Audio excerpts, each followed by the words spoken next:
The Value of Humor.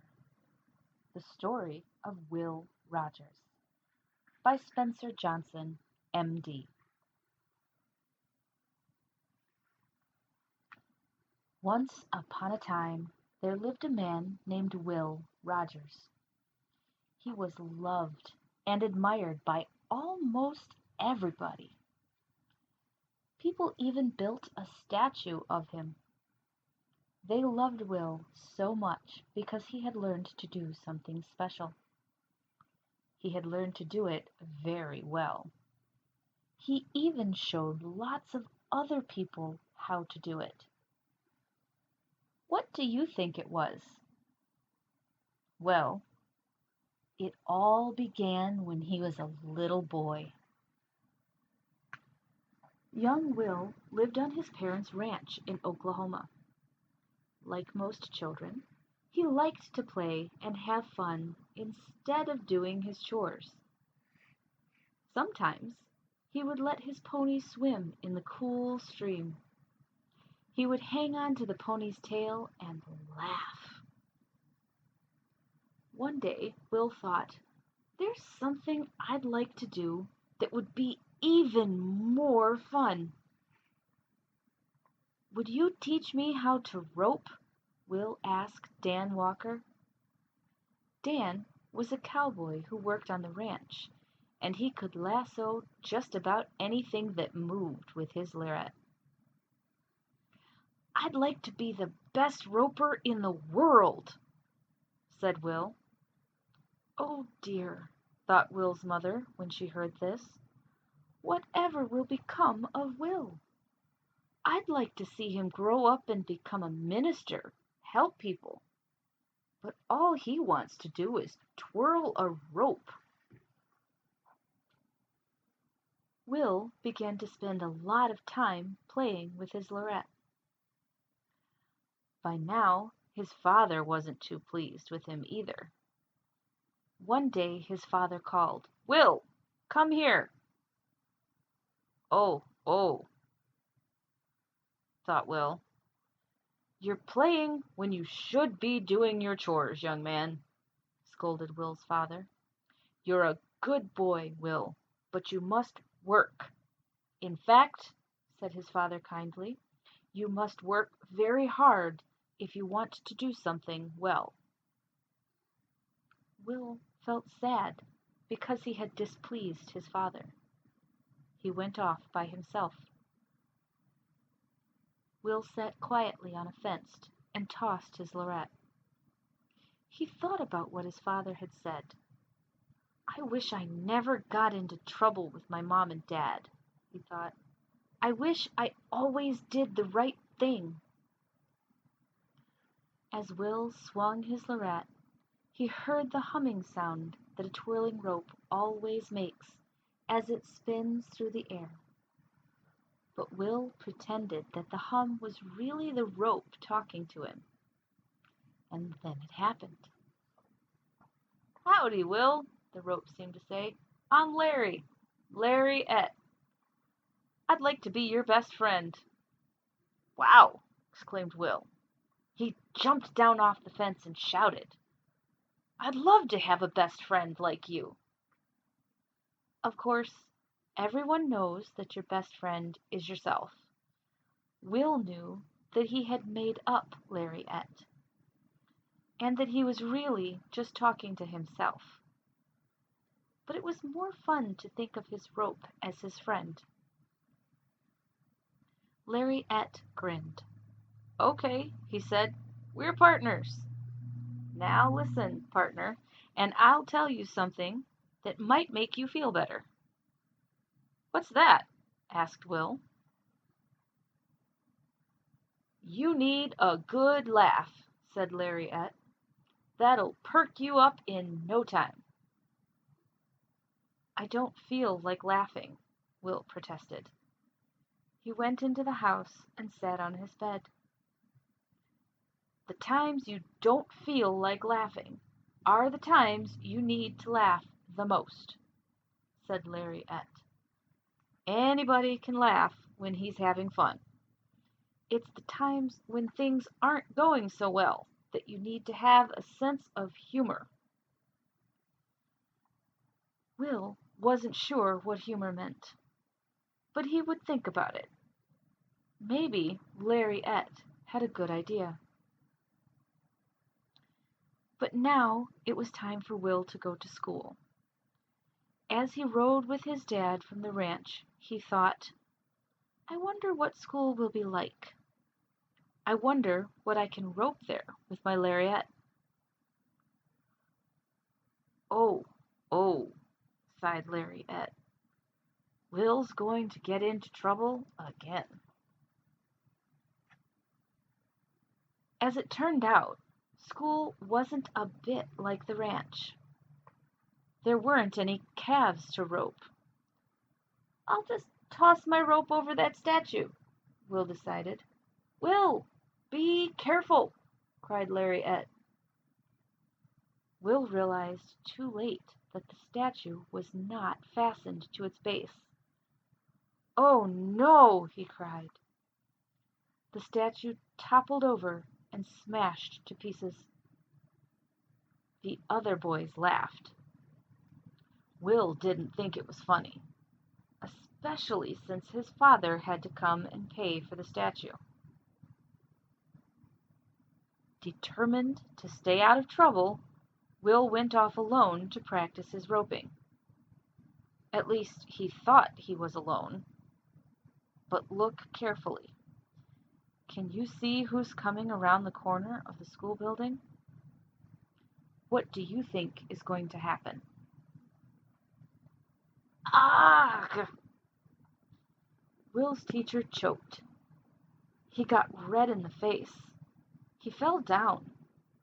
Then he got very, very angry. Oh, oh, said Will. I'm in trouble again. Will helped his teacher up and took off the rope. Will apologized. I didn't see you. It was a mistake. You've had your last chance, roared the teacher. You're expelled. You'll laugh about this someday, whispered Lariette. Only I don't think you'd better do it now.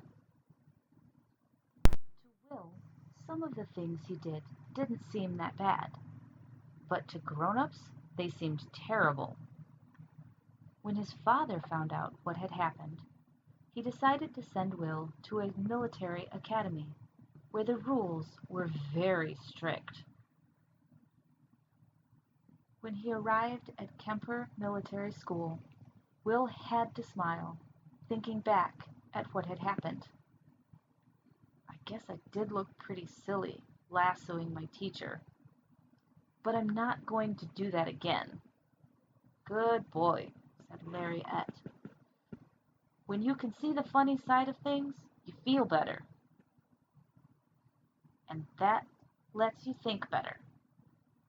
You're really beginning to learn, Will. Soon Will had a neat military uniform like the other boys. They all liked to listen to him talk. You're very good at public speaking, Will, one teacher told him. You have a good memory and a quick mind. You always make us laugh, and you give us something to think about. You win the medal for the best speaker in the school. But deep down, Will was still the boy who would rather play than work. He didn't study most subjects, so he did poorly in school. This made him very unhappy. Then Will decided to do something very foolish. What do you think it was? Will ran away from school. He climbed out his window and lowered himself down on his rope. I'm quitting the entire school business for life, Will said. I don't think this is a very good idea, Will, warned Lariette. But Will wasn't listening. Because he didn't want to face his father, He didn't go home. Roping was the thing Will did best. So he went to a ranch and got a job as a cowboy. While he was a cowboy, Will got to practice his roping without getting into any trouble. His roping was getting better and better. But being a cowboy and tending cattle was harder work than he thought. Both Lariette and Will were hot and dusty. It was so dusty you couldn't even see Lariette. One day Lariette coughed and said, "Why not go home, Will? Even if you did run away from school, your father will be glad to see you." Both Will and his dad were glad when Will came home. "Oh," sighed Will, "it feels so good to lie down in my own bed." Lariette laughed. "Running away from school was sure one of your dumbest ideas, Will. You looked so silly." Will smiled, but he didn't laugh. Lariette chuckled. "Well, at least you're learning to smile at yourself when you make a mistake." After a while, Will's dad said, "It's good to have you staying at home, Will. I hope working as a cowboy has taught you something. I have to be away on important business. While I'm gone, you'll be the boss of the ranch. Make sure everyone does his job, Will." What kind of a boss do you think Will was? Will wasn't a very good boss. He built a stage on the ranch. He stood on the stage and practiced his rope tricks. He told funny stories and made the cowboys and cowgirls laugh. Will knew how to make people laugh, but he didn't know the first thing about making them work. "Oh, no!" cried Will's father when he came back to the ranch. "Will, aren't you ever going to grow up and be responsible?" "Sorry, Dad," said Will. "I guess I just don't want to be a ranch boss. I want to do what I'm good at." So Will went off to join a rodeo. You know what a rodeo is, don't you? Of course. It's a contest where cowhands can win money if they're the best at riding or roping. At first, Will was put into a cowboy band that helped entertain the rodeo customers. "That's pretty funny," said Lariette. "You can't even play a musical instrument." "It's very funny," Will laughed. Then he held a trombone to his lips and pretended to play it. You see, the band was getting ready to play a joke on the other cowboys. As you can imagine, Will was looking forward to being a part of it. The leader of the band called to the rough, tough cowboys who came to ride and rope in the rodeo. "I'll bet I have a cowboy in my band who can rope a calf faster than any of you real cowboys."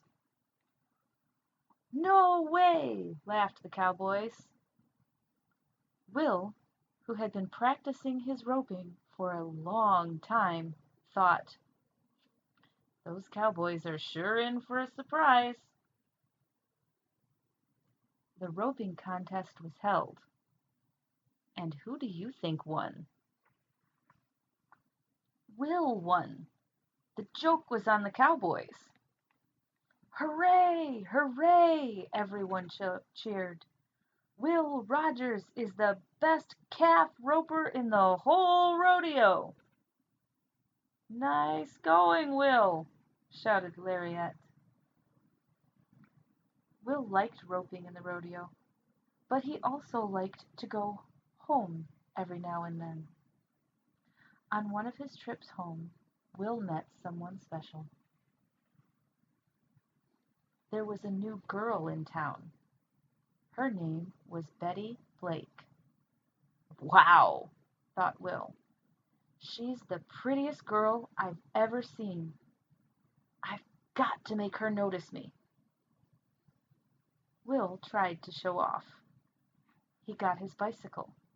He rode past Betty's house, trying to stand on his head. You know what happened, don't you?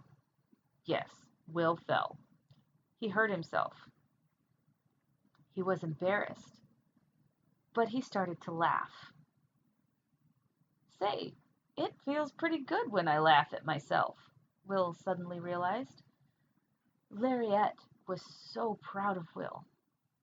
He and Betty laughed too. And what do you think Betty thought about a boy who could laugh at himself? I like him a lot, she thought. Will and Betty began to see a lot of each other.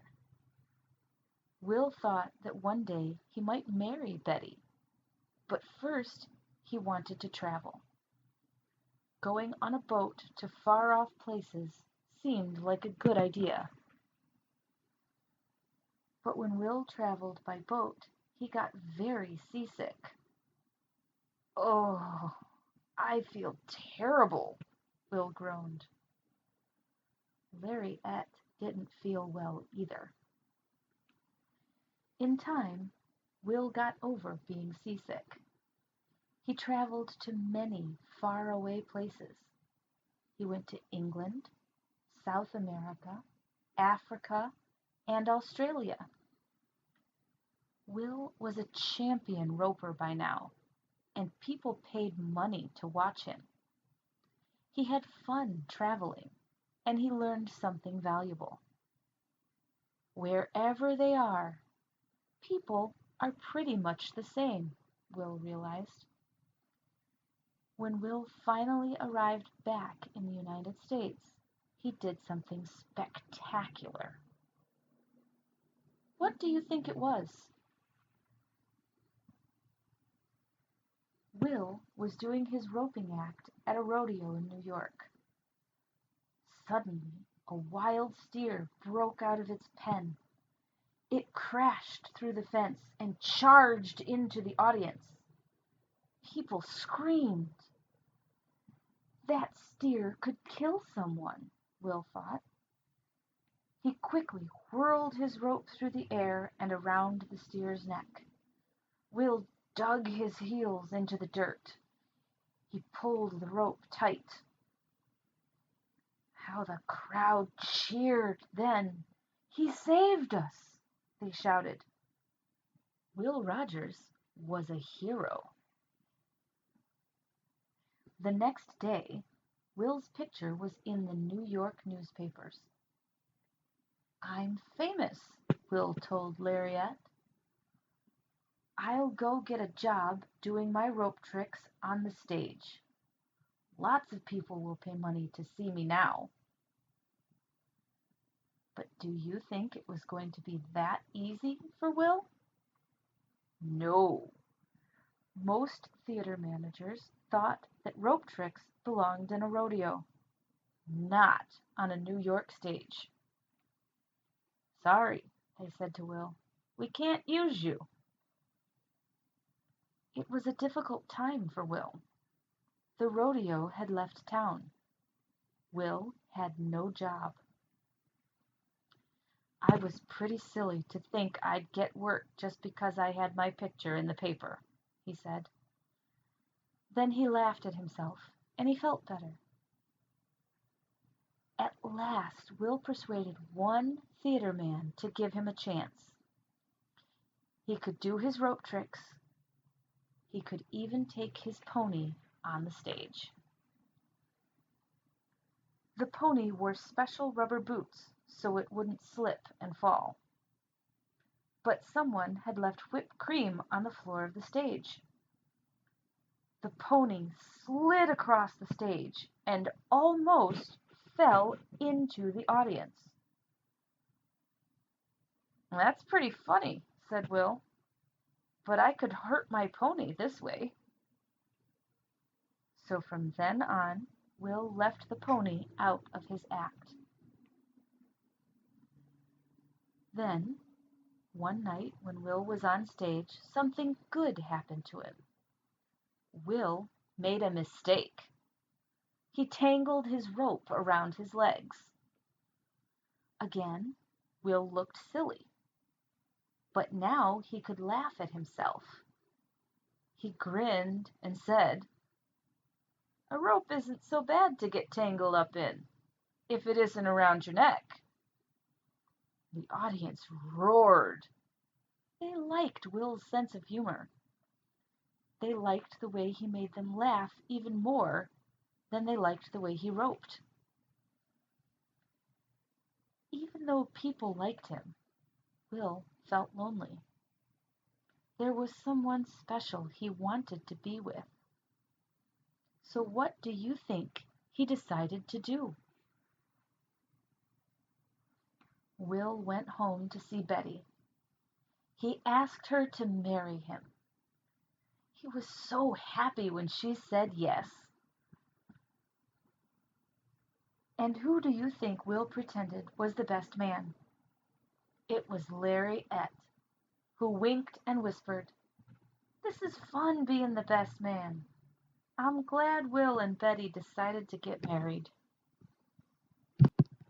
Later on, Will told everybody, "The day I roped Betty, I did the star performance of my life."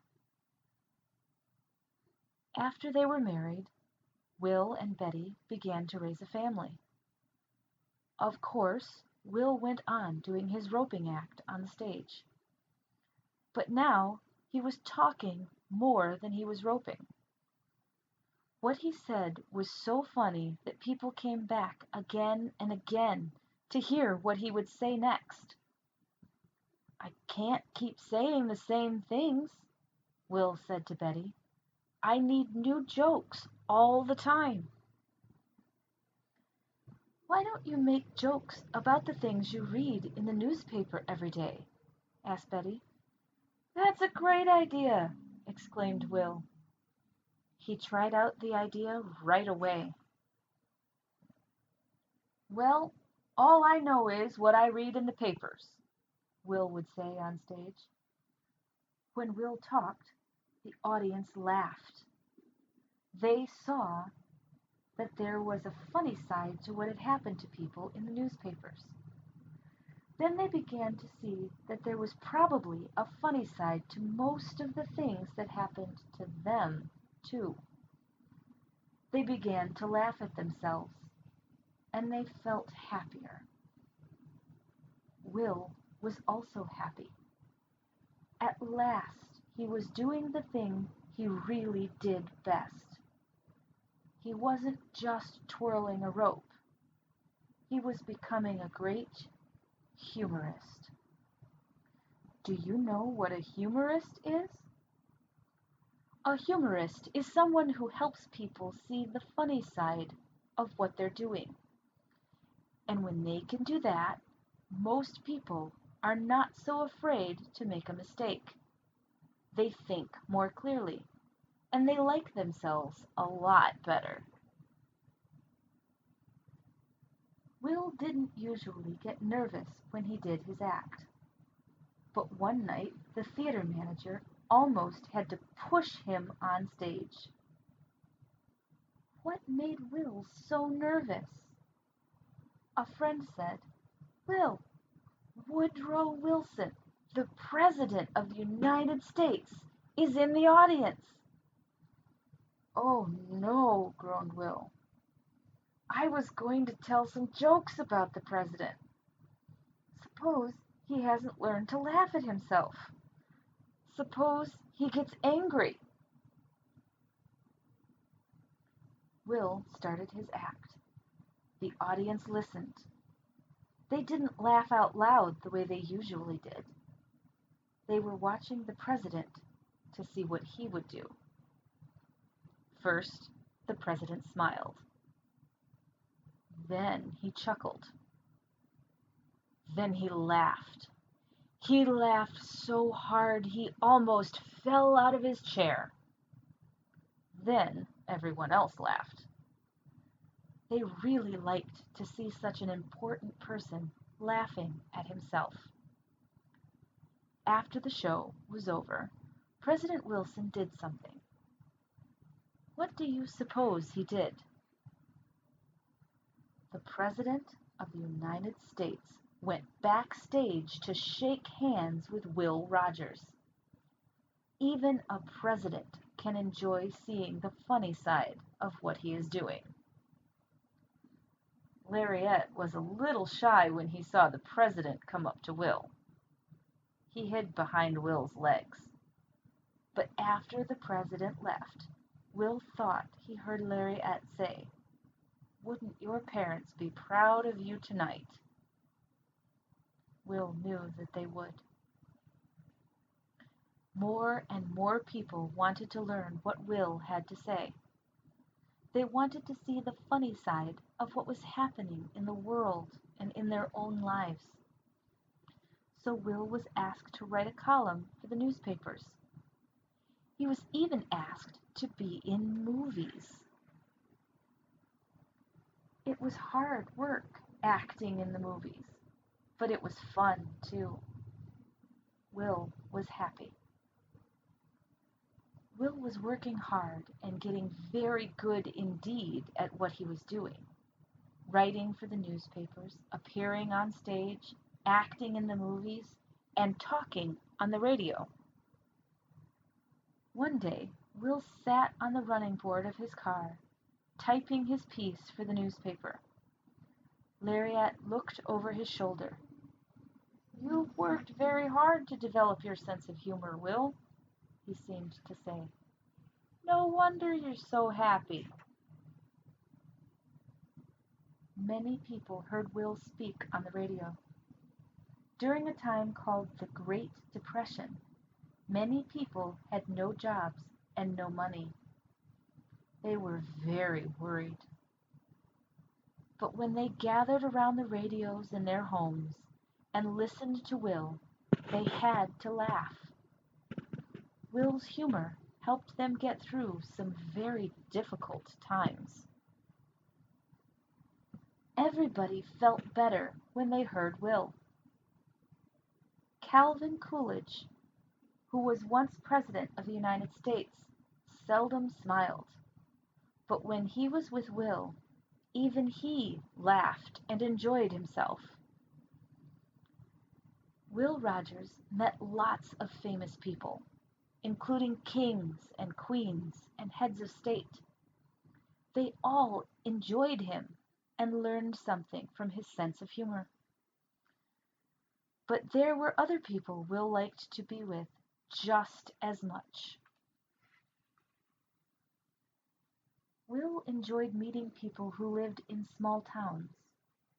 He got the ideas for some of his best jokes when he listened carefully to what the people were saying.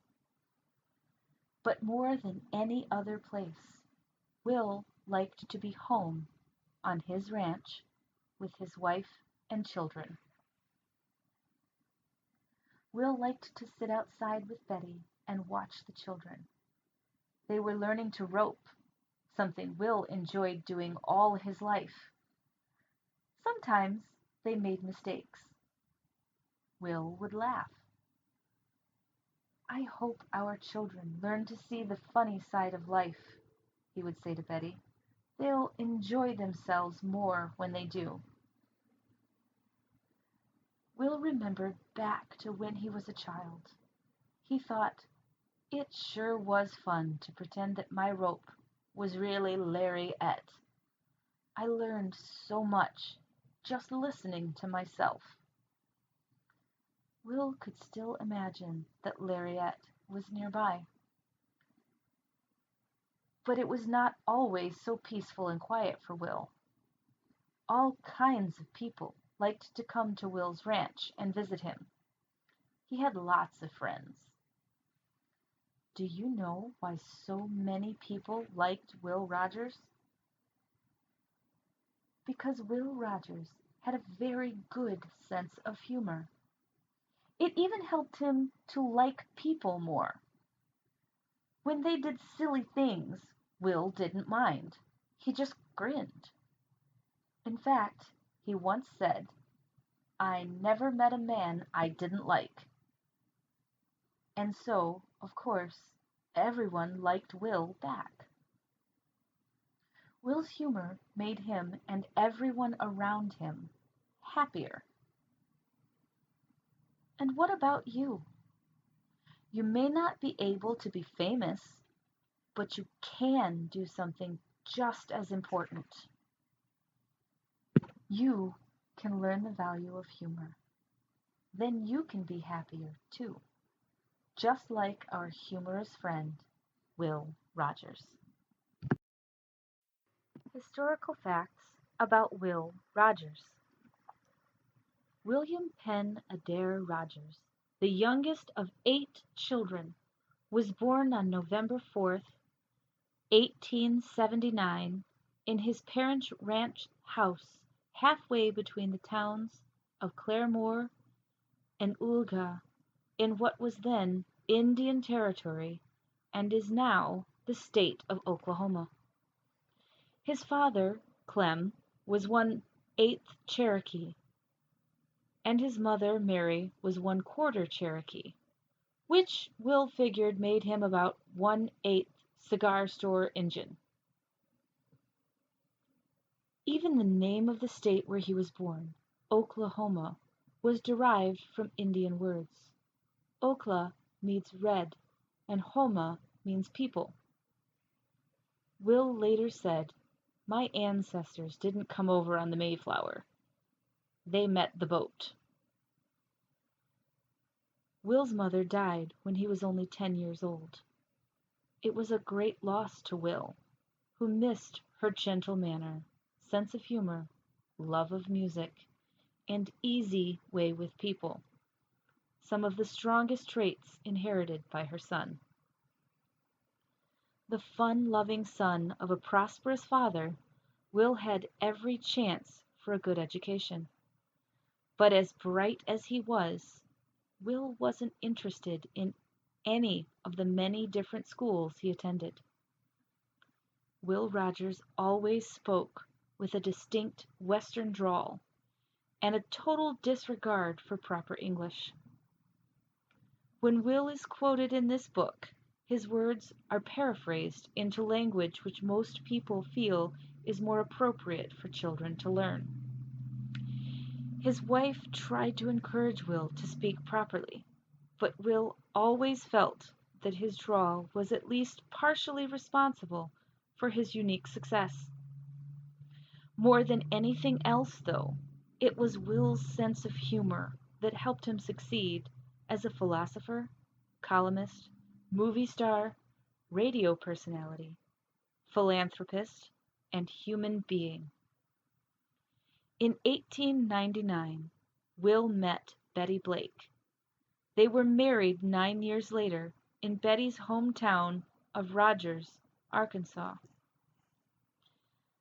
Betty was a great part of Will's life. His best critic, his financial and business manager, his partner, and his favorite person. Will and Betty had 4 children, but to their sorrow, one of their sons, Fred, died in infancy. Their 3 surviving children, Will Jr., Jimmy, and Mary, were an important part of the Rogers lives. In 1905, Will met a fellow rodeo performer, Tom Mix, who talked of his travels to far-off China and his days with Teddy Roosevelt's Rough Riders. These conversations kindled Will's desire to travel, and when Will wasn't at home with his family, he was usually traveling. He was a great promoter of 2 new modes of transportation, the automobile and the airplane. His friends included Henry Ford, who presented Will with the first Model A car, and most of the leading aviators of the time, including Billy Mitchell, Charles Lindbergh, and Willie Post. Will's life ended in 1935 on a flight around the world with Wiley Post. Their plane crashed in desolate Point Barrow, Alaska. The entire world mourned his death. It was risky to fly in those days. The airplane was just being developed, but Will had always been one to take risks. He once gave a friend the advice, "Go out on a limb. That's where the fruit is." Will took chances when he poked fun at hypocrisy, smugness, and greed, even if they occurred in the most famous and important people. He did so with a good sense of humor, however, and people from every level of society loved him for it. It is ironic that it was the humorist Will Rogers who said, "You must judge a man's greatness by how much he is missed."